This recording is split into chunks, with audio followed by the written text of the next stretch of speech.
God is my helper. It is the Lord who sustains my life. Amen. You be seated.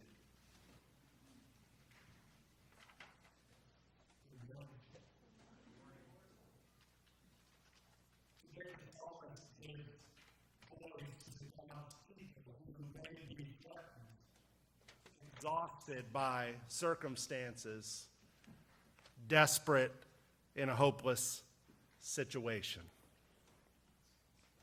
The superscription to Psalm 54, the psalm we said together today, attributes that prayer song to David after he is betrayed by a group of Ziphites who report his whereabouts to Saul.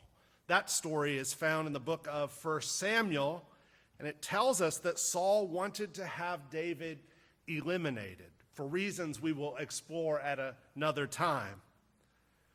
Upon receiving the report of David's whereabouts, Saul goes after him and seeks to capture and kill him. Thanks to a timely tip-off that comes to David and then later a distraction that comes to Saul, David escapes and makes it to a safer place of harbor from his pursuer. The words of this song, then, Psalm 54, play out the experience of David's adversity through the lens of his faith. I believe they can teach and help us in our own experiences of difficulty too. Save me, O God, by your name. Help. Where are you stuck today?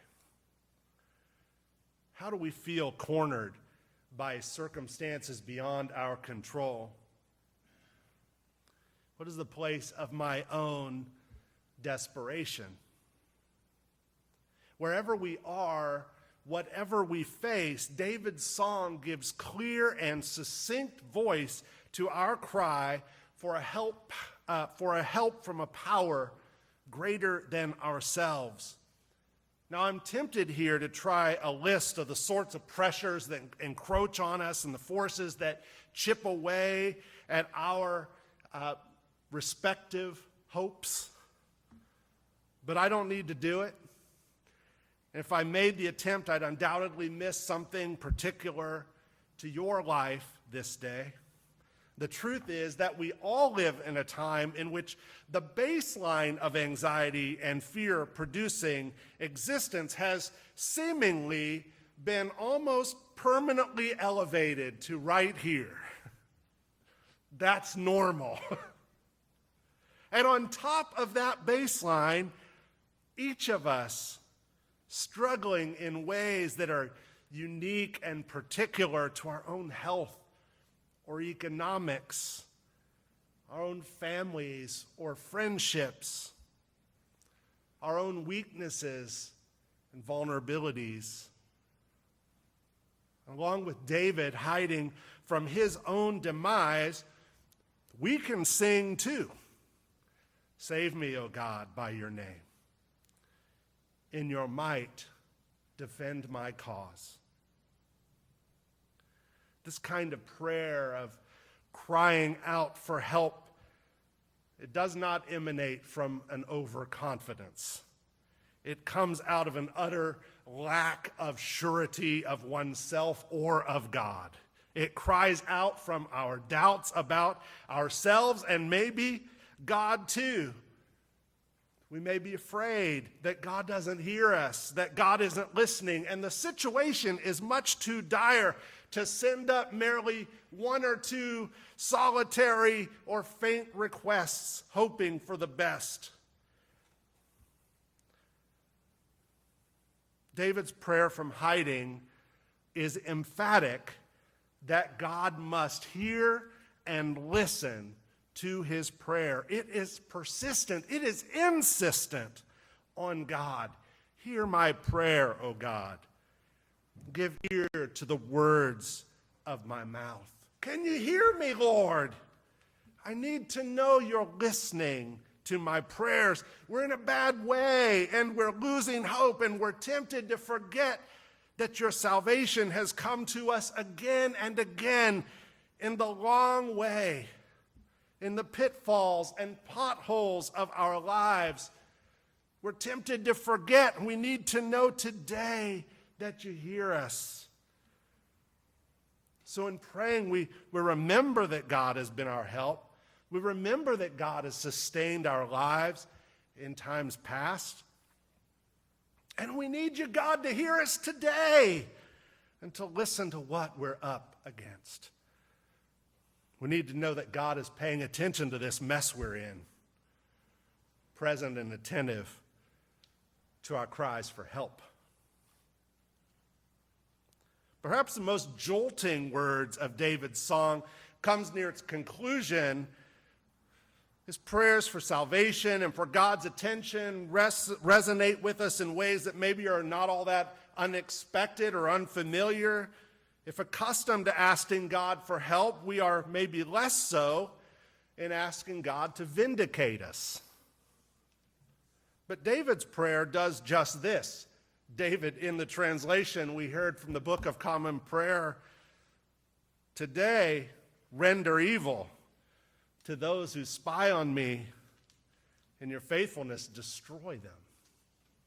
And remember, David is in hiding for his life. He's in a desperate situation. He's been routed out to King Saul. But he doesn't fight that battle on his own. He takes even that anger and gives it to God. Do these words sound like Jesus?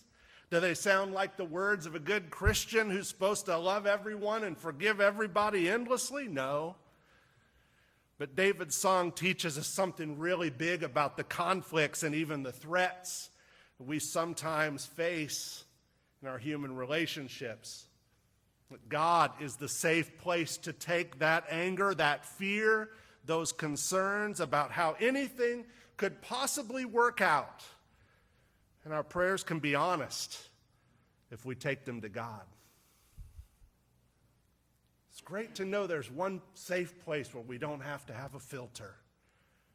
We can take our honest selves and our honest prayers and the whole range of who we are and how we feel, how we're impacted by difficulty in this life, and we can take it unvarnished and lay it at God's feet.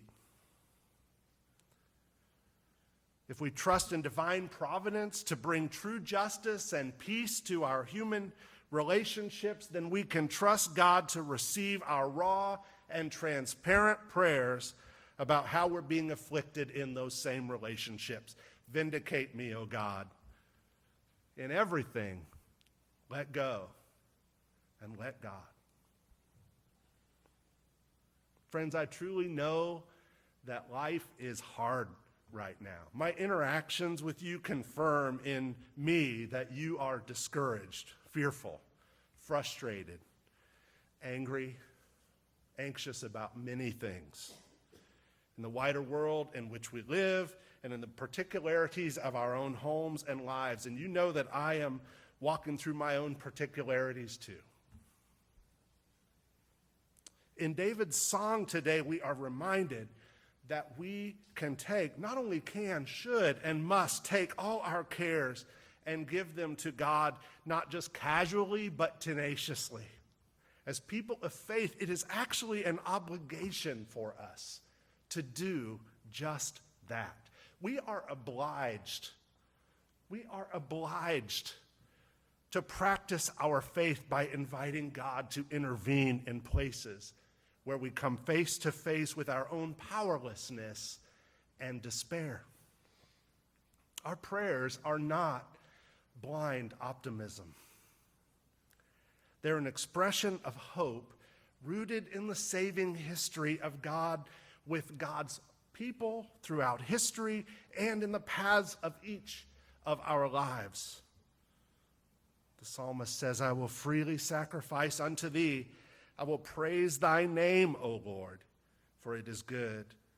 For he hath delivered me out of all trouble and mine eye hath seen his desire upon mine enemies. Amen.